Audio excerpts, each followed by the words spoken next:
Eski Çin polis şefi Uygurları diri diri gömdü.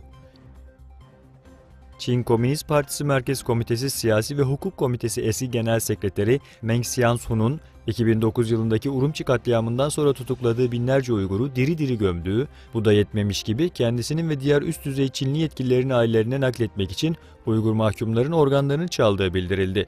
Bu açıklama daha önceden Çin üst düzey yetkilileriyle yakın ilişkilerde bulunan ve şu anda ABD'de yaşayan Çinli iş adamı Gou Wengu'den geldi. Çin Devlet Konseyi, polis teşkilatının komutasını Çin Komünist Partisi Merkezi Komitesi'ne devredecek. Çin Zırhlı Polis Gücü Polis Teşkilatı 1 Ocak 2018'den itibaren ÇKP Merkezi Komitesi ve ÇKP Merkezi Askeri Komitesi tarafından komuta edilecek.